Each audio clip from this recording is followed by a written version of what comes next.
CEO saw his baby talking to a poor woman in the park. He froze when she said, "I used to be your wife's nurse." The Saturday morning air was crisp, laced with the scent of pine and freshly cut grass. Parents pushed strollers, dogs tugged on leashes, and somewhere in the distance, a street musician played soft jazz on a saxophone. Vincent Cole moved through the park with his usual quiet precision, one hand resting in the pocket of his tailored coat, the other holding a warm paper cup of black coffee. He walked beside a small girl in a pink dress, his daughter Emily. Her curls bounced with every step, her tiny hands clutching a worn stuffed bunny. Vincent glanced down at her, offering a half smile. "You're walking like a little tornado," he said. Emily giggled and twirled once before skipping ahead. Vincent's phone buzzed. He answered without hesitation. "Yeah, go ahead."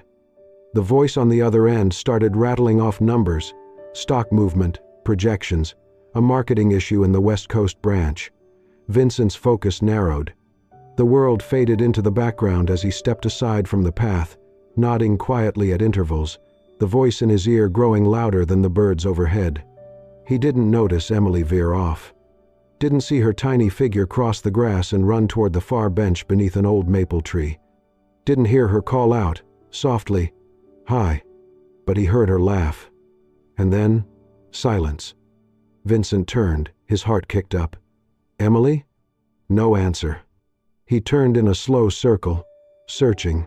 Then he saw her. Across the field, on the bench, Emily was hugging someone. Someone he didn't recognize. A woman sat hunched forward, arms hovering awkwardly as Emily clung to her waist. Her clothes were worn, faded, streaked with dust and city grime. Her coat hung loosely from her shoulders, sleeves torn at the cuffs. A pair of cracked boots peeked out beneath frayed jeans. Her hair was blonde, long, slightly curled, wild from wind and lack of care. It caught the light in a way that seemed too soft for someone who looked so hardened. Vincent's pulse quickened. He moved fast. Emily. He cut across the lawn in long strides, ignoring the curious glances from other parents. As he reached them, he scooped Emily up with one arm, pulling her close to his chest. With the other, he grabbed the woman's wrist, not harshly, but firmly enough to separate her from his daughter. "What the hell are you doing?" The woman didn't flinch. Her eyes were wide, startled, but calm. "I didn't touch her," she said. Vincent stepped back slightly, positioning himself between the woman and his child. Emily clung to his shoulder, looking confused but not frightened. "She ran to me," the woman added, softer now. "I didn't call her over." Vincent looked her over again.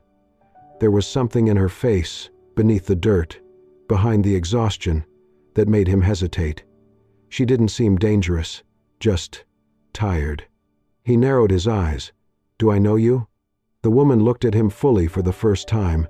Her face was pale, but her eyes were clear, startlingly so. Blue-gray, a storm behind glass. "No," she said, "but I know you." Vincent's grip on Emily shifted slightly. "Then who are you?" The woman glanced down at Emily, then back up at him. Her voice didn't shake, it didn't rise. It came out quiet, steady, almost apologetic. "I used to be your wife's nurse." Vincent froze at the woman's words, the world around him narrowing to the sound of her voice. His heartbeat filled the silence between them. For a moment, he simply stared, unsure whether he had misheard. "What did you just say?" The woman met his gaze evenly.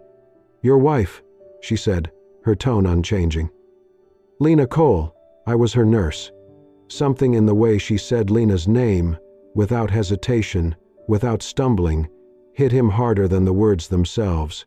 It wasn't the sound of someone guessing, it was the sound of someone remembering. Vincent adjusted Emily in his arms, his jaw tightening.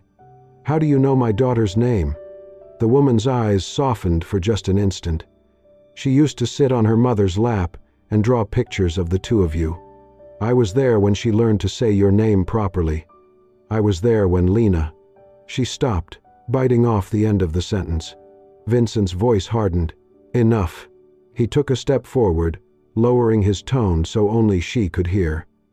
If this is some kind of scam. She shook her head. No scam. Then what do you want from us? The woman hesitated, glancing past him toward the path lined with trees and sunlight. Nothing. I don't want anything, Mr. Cole. Her calmness unsettled him.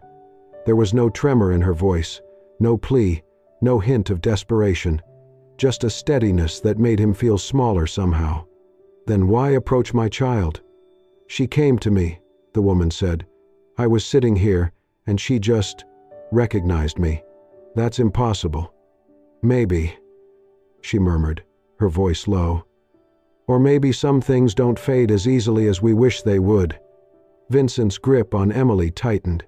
He could feel her small fingers playing absently with the edge of his collar, unaware of the tension coiling through him. The woman took a breath, brushing a strand of tangled hair from her face. My name is Maya Rivers. I worked at Street Marks Hospital in palliative care. The name jolted a memory, loose, faint, half-formed. A nurse with blonde hair at the edge of his vision during Lena's final days. Always quiet, always in the background. Vincent forced the image away. If you were there, you know my wife died peacefully. You know I took care of everything she needed. Maya's eyes flickered, something between pity and restraint. I know she loved you deeply, she said softly, and that she never stopped believing in you. But what? Maya hesitated. For the first time, her calm cracked just slightly. If you knew what I know about her treatment, about the choices that were made, you might not look at your company the same way again. Vincent's voice dropped to a dangerous whisper. What are you implying? I'm not implying anything, she said, steady once more. I'm telling you that the truth isn't always in the reports you sign, Mr. Cole. He stared at her, the anger rising in him, a shield for the unease crawling beneath his ribs. You don't get to use my wife to make accusations, he said. You don't show up out of nowhere and talk in riddles. Maya's eyes didn't leave his. Then maybe stop looking away from what's right in front of you. Vincent said nothing. The only sound was the rustling of leaves above them and Emily's soft breathing against his shoulder. He finally turned, muttering, We're done here. As he walked away, Emily lifted her head, peeking over his shoulder. Her small hand waved once in the air. Maya didn't wave back. She simply watched them go, her expression unreadable, sad, resigned, and something else Vincent couldn't name. But as he carried his daughter toward the car, he could still feel it, the weight of that woman's eyes following him. And the words she'd left behind, echoing like a warning he didn't yet understand. You might never see your company the same way again. That night, Vincent sat at his desk, the house unnervingly quiet. Emily had fallen asleep hours ago, her bunny tucked under one arm. The digital clock on the wall blinked past midnight, but Vincent's mind refused rest. His laptop glowed in the dim study. The folder labeled Lena, last month's, had remained unopened since her funeral. He hesitated, then clicked it open. Dozens of short video clips lined the screen, some taken by nurses, some by Lena herself. Most were simple moments. Emily on her mother's lap, Lena brushing the girl's curls, whispering lullabies despite her weakening breath. Vincent swallowed hard, throat tight as he pressed play on one at random. Lena appeared on the hospital bed, pale but smiling. She waved at the camera. Emily, she said softly, when you're older and watch this, just know Mommy loved you more than sunshine. A laugh echoed behind the camera. Vincent paused. He rewound. There. A soft laugh. Not his. A woman's voice. He clicked another video. This time, Emily toddled across the hospital room with a stuffed bear. Lena clapped gently, breath short but joyful. Behind them, barely in frame, was a young woman in scrubs, blonde hair pulled into a loose bun, standing beside an IV machine. Vincent leaned forward. He clicked another. Lena was propped up in bed, sketching something on a notepad. The camera panned, slightly shaky. Off to the side, the same blonde figure, now sitting in a chair, was gently massaging Lena's hand. Then Lena looked up and said something to her, smiling with the kind of softness that came only with trust. Vincent paused. He scrubbed backward, slower this time. The woman laughed again, tucking a strand of hair behind her ear. Her face turned toward the camera, bright eyes, youthful cheeks, a tired but warm smile. It was her. It was Maya. He didn't remember her. He had come and gone too quickly during that time, slipping into the hospital late at night, speaking quietly to doctors, standing at Lena's side when she slept. But now, seeing Maya there, not just present but close, unsettled something in him. He opened another video. This time Lena wasn't speaking, she was asleep. The camera shook a little, as if whoever was filming didn't mean to turn it on. A brief moment passed, then Maya's face appeared, bent over the bed, adjusting a blanket. And then, just for a second, she looked directly into the camera. It was brief, barely a beat, but the look, it was clear. Not surprised, not angry, just a quiet, knowing gaze, as if she saw someone watching from the future. Vincent paused the video there. Her expression was unreadable, but something about it settled in his chest like a stone.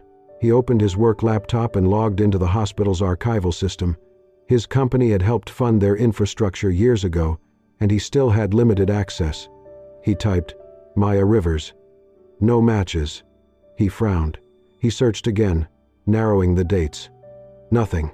No employee records, no incident reports, not even a volunteer log. She was gone. Erased. That was not normal. He tapped his fingers on the desk, then opened his phone and scrolled through contacts until he found a familiar name, Dr. Aaron Keller, a former palliative care physician who had worked closely with Lena during her final months. He hesitated, then texted, Do you remember a nurse named Maya Rivers? Blonde. Young. Worked during Lena's stay? The reply came faster than expected. Yes, I remember her. She was let go under strange circumstances. If I were you, I'd find out why. Vincent stared at the message, the silence around him stretching. Outside the window, the wind stirred the trees, and somewhere down the hall, Emily murmured in her sleep. Vincent sat still, eyes locked on the screen, as the first real thread of doubt began to tighten around him. Vincent found her again at the same park bench. It was late afternoon, the lights softer now, golden and stretched thin through the branches. Maya sat alone, feeding crumbs to a pair of pigeons that fluttered near her boots. She didn't look up when he approached, but she didn't seem surprised either. He stood there for a moment, hands in the pockets of his coat, unsure of what he was even doing. Then finally, I want answers. Maya brushed her hands clean and folded them in her lap. I figured you'd come back. Vincent sat down beside her, careful to keep space between them. Start from the beginning.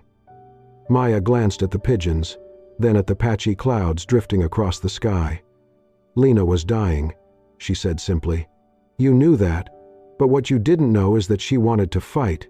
Even in the last weeks, she still believed there was a chance. Vincent's jaw tightened.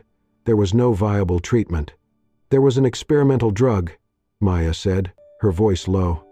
Something your company had in development. A trial that wasn't public yet, but she read about it. I don't know how, maybe old connections, maybe a nurse on another floor, but she asked me to help her apply for it. Vincent blinked. We weren't accepting terminal cases for that trial. The board was. I know, Maya cut in gently. That's why we did it quietly, off the record. I filed the application through someone I trusted in the research wing. I knew the risk. I could have lost my job. She looked down at her hands, fingers tightening. I just couldn't say no to her. She had Emily's picture taped above her bed. She'd stare at it at night and whisper, "One more year.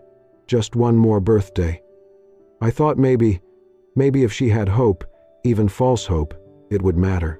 Vincent felt something shift inside him, a quiet crack forming beneath everything he thought he understood. What happened? He asked. The application was flagged. Someone higher up saw her name and pulled it. A week later, I was let go. No warning, no explanation, just escorted out. Vincent turned toward her fully now, studying her face. Why didn't you come to me? Maya smiled faintly, but there was no joy in it. You were barely sleeping. You looked like a ghost every time you visited. And Lena made me promise not to tell you. She said she didn't want to burden you more." Vincent exhaled slowly, the air thick in his chest. Maya looked away.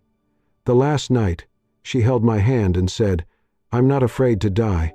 I'm just afraid Emily will grow up without remembering who I was.'" The words hit him harder than he expected. He closed his eyes, and for a moment, he saw Lena's smile dim but warm, the way it used to be when she read to Emily in bed. "And you kept that to yourself," he murmured. Maya nodded. "I didn't want to ruin what she wanted to protect. She loved you. She wanted peace for both of you." Vincent didn't speak for a while. A squirrel darted past them. The wind picked up, rustling the leaves overhead. Finally, he asked, "Why are you telling me now?" "Because Emily remembered me," Maya said. "And I saw how she looked at you, and how you looked at me. You deserve the truth, even if it hurts." Vincent stared ahead, unsure of what to say. In the silence, Maya stood. "That's all I know. The rest is yours to find." Then she walked away, leaving him on the bench, caught between memory and revelation. They met again, not by chance this time. Vincent had asked to see her. No lawyers, no security, no formal setting. Just the two of them, at a coffee shop tucked beneath an overpass, where the clink of cheap porcelain and the hiss of an old espresso machine served as background noise. Maya wore the same coat. Her hair was a bit neater, pulled back in a low, messy bun. There was still dirt under her fingernails. Vincent didn't know how to begin. He sat across from her, elbows resting on the chipped table, coffee untouched. "I need to understand what happened after." Maya nodded. "Of course you do." She stirred her tea without drinking it. Her eyes didn't avoid his. In fact, they met his with a kind of quiet strength that made Vincent feel strangely unsteady. "The day after Lena died, I was asked to leave the hospital," she began. "No official reason, just a meeting with HR, then a termination notice." "Because of the application," Vincent said. Maya nodded. "And more.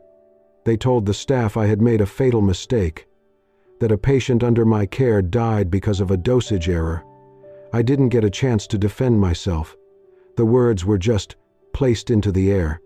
And once that happens in medicine, it's over." Vincent stared at her. "But that wasn't true." "No," Maya said calmly. "But truth doesn't always matter. The hospital needed a clean image, and I was easy to erase." She folded her hands together, her voice dropping.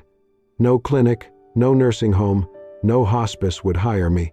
I had no income. My license was suspended pending a review that never came. I stayed with a friend for a while, then in my car, and then nowhere at all." Vincent's mouth went dry. "Why didn't you sue?" She laughed softly, not bitterly, just tired. "With what money? With what lawyer? Besides, Lena made me promise something." She looked up at him, and for the first time, he saw real pain behind the steady gaze.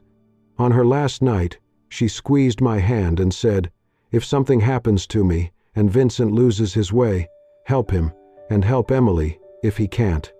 Vincent said nothing. The words cracked something open in him, and he felt it break quietly, like a plate falling in another room. Maya continued. "I thought about going public, talking to the press, posting online, but your name was tied to the trial. Even if you didn't know, I couldn't risk dragging Emily into it. She was just a baby. She didn't deserve that." Vincent clenched his jaw. "So you disappeared." "I didn't disappear," Maya said. "I just stepped aside." Her voice softened. "I worked wherever people didn't ask questions. I cleaned houses. I bagged groceries. I did night shifts at a gas station in the winter. I once ate rice with hot water for dinner 5 nights in a row.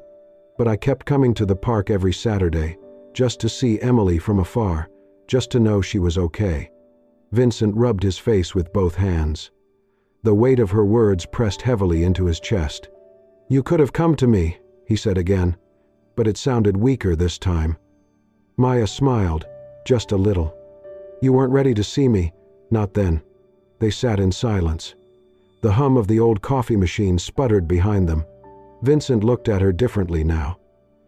Not as a stranger, not even as a ghost from Lena's past, but as someone who had made herself invisible for his family, someone who had chosen to carry a promise when no one else was watching, a person who hadn't just vanished, but had been watching over them like a quiet, unseen guardian. "I don't know what to say," he admitted. "You don't have to say anything," Maya replied gently. "I didn't do it for thanks." She sipped her tea at last, lukewarm and bitter. "I did it because I gave my word to someone who mattered, and I meant it." Vincent stood by the window of his office, watching the city lights shimmer beneath the dusk sky. The skyline was a familiar comfort, steady and distant, unlike everything else around him now.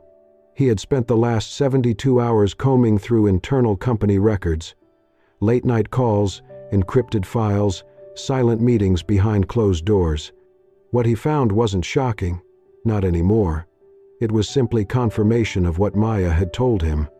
The name on the termination order for Lena's clinical trial application was clear. Carl Denham, Vincent's closest friend, his right hand, his most trusted ally. He sent the meeting request without a message. Just a time, just a room. Carl arrived 10 minutes early, as always. He still looked like the Carl Vincent had known for over a decade, polished suit, slight gray at the temples, confident posture. But now, Vincent saw something else too. Weariness, calculation, guilt. Vincent didn't waste time. "You pulled Lena's application." Carl's jaw tightened. He didn't deny it. "She was terminal," Carl said quietly. "You know how the board evaluates risk. You could have come to me. You were grieving, distracted. And this wasn't just about you, Vincent." Carl leaned forward, voice low. "I have 3 kids, a mortgage, stock options tied to trial success.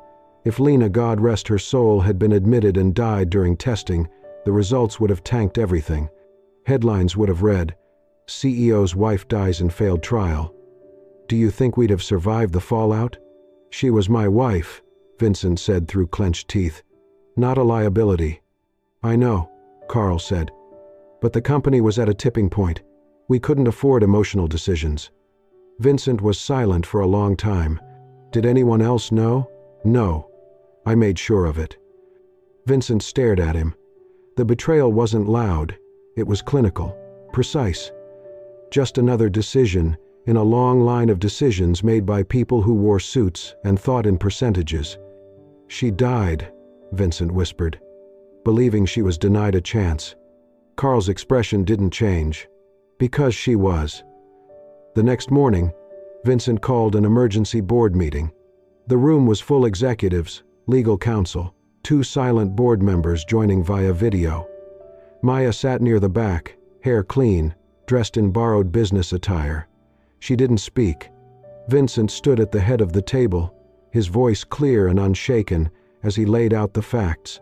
The unauthorized override of a clinical application, the concealment of conflict of interest, the violation of ethical policy. He submitted Maya's statement. He requested an official internal review and placed Carl on administrative leave, effective immediately. Silence followed.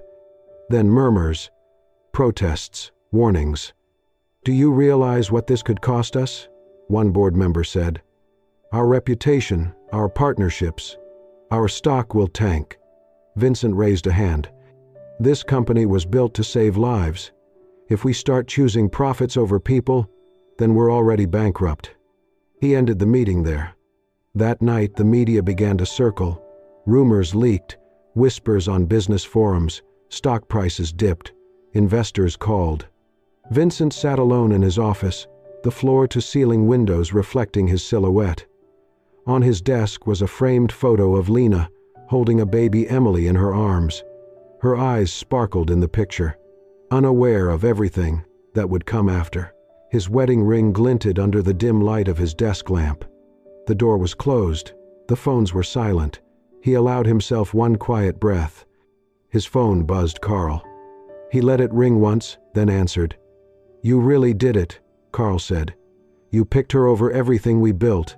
No, Vincent said softly. I picked the truth. A pause. She's made you soft. Vincent looked at the photo of Lena. She reminded me who I was supposed to be. Carl hung up. Vincent set the phone down and sat back, eyes still on Lena's smile. He wondered if she'd be proud, if she'd understand. If, in choosing to do what was right for Maya, he had somehow kept his promise to her too. But deep down, what unsettled him most wasn't the fallout or the scandal. It was the quiet question he couldn't yet answer. Was he honoring Lena's memory, or starting to let it go? The lake house sat on the edge of a forest, quiet and still, its wooden frame creaking softly in the breeze. It had once been Lena's favorite retreat, a place untouched by boardrooms, beeping machines, or hospital walls. Now, it held a different kind of silence. Vincent brought Maya and Emily there after everything broke in the media. The press had begun circling like sharks. He told Maya it would be safer, easier. It was also a way to say, thank you. Not more. Not yet. Maya understood that. She kept to the guest room, helped with meals, and spent most of her time with Emily, reading to her, braiding her hair, picking daisies by the shore. Emily clung to her like morning dew to grass, naturally and without question. Vincent watched it all from a distance. He worked during the day, often on the porch with his laptop, trying to steer his company through the fallout. At night, he would drink one glass of bourbon and sit outside beneath the stars, staring into the water that reflected a sky too vast to hold. One night, after putting Emily to bed, Maya stepped out onto the porch. The wood groaned under her bare feet as she approached. Vincent was there, sitting on the steps, half-empty glass in hand, sleeves rolled up, tie discarded. He didn't look up when she sat beside him. The silence stretched for a while. I used to think this place was too quiet, Maya said, folding her hands in her lap. Now I get it. Vincent swirled the liquid in his glass. Lena used to say silence tells the truth better than people do. Maya smiled faintly. She wasn't wrong.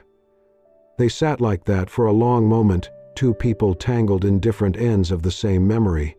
Maya turned toward him. You don't have to feel guilty, Vincent. If you don't feel anything for me, that's okay. I'm here for Emily, not for anything else.